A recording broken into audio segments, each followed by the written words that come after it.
The Shadow Clone Jutsu is the single most iconic technique in Naruto, so tell me why modern day games never seem to get it right. In Naruto Storm, they're locked into your combos. In Shinobi Striker, stuck behind the substitution gauge. But in this forgotten PS2 era Naruto game, they're comrades that fight alongside you and even guide you through the level. It's exactly how this ability is supposed to work. And it made me realize something. Uzumaki Chronicles 2 was actually prophetic in the way it adapted the Naruto series.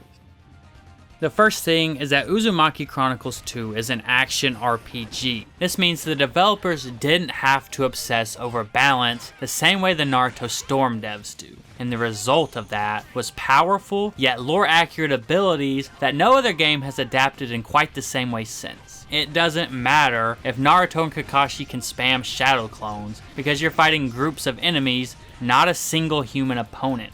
Gaara's sand is allowed to automatically defend him because you get attacked from multiple directions.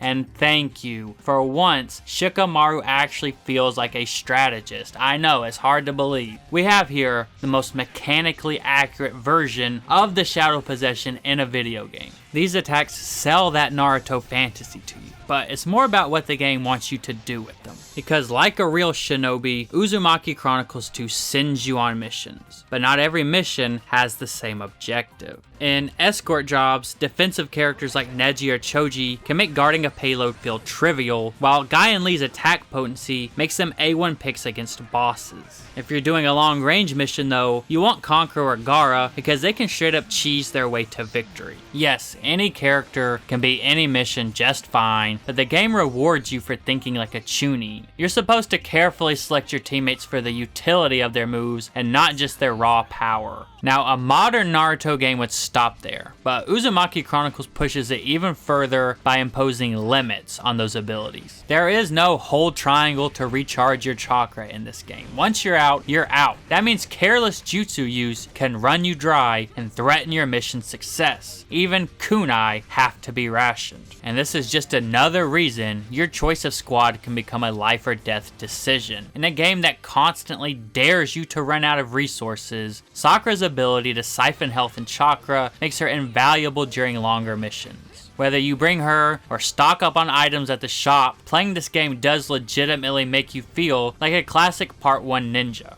That is, until it doesn't.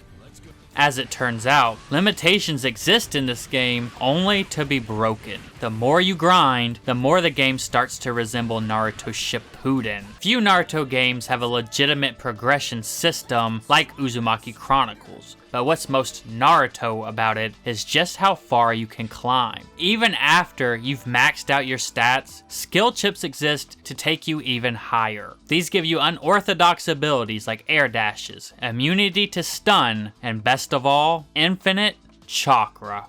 This chip requires 100% completion, but it breaks the game wide open once purchased. Now, Naruto can clear enemy encounters by standing still and mashing R1. Human Boulder never has to run out, and Sandwall becomes the only attack you need to win. With this, you're officially no longer a Part 1 ninja, you're a War Arc god.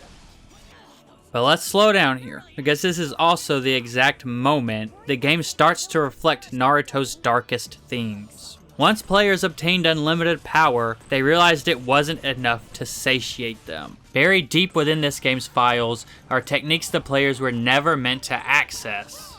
Until they did. Open survival mode for 1 minute and you'll notice right away that the game cheats. They inexplicably use abilities that you can't access. Gaara's sand clone, Sakura's healing, Neji's Byakugan. It's the game's way of artificially inflating the difficulty, and no amount of grinding can unlock these for you. But just like the chakra fruit tempted Kaguya, the players couldn't resist reaching for more. Using mods and hacks, they finally seized these forbidden jutsu. And this is what Uzumaki Chronicles prophesized. Think of the Naruto versus top tiers. None of them accepted their natural limitations. They transplanted organs, modified their genetics, stole power. To reach the peak of Uzumaki Chronicles 2, you have to do the same thing. Naruto was a manga about what people were willing to become in the pursuit of unlimited power. Uzumaki Chronicles 2 holds a mirror to our faces, and it asks us the same question. What will you become in the pursuit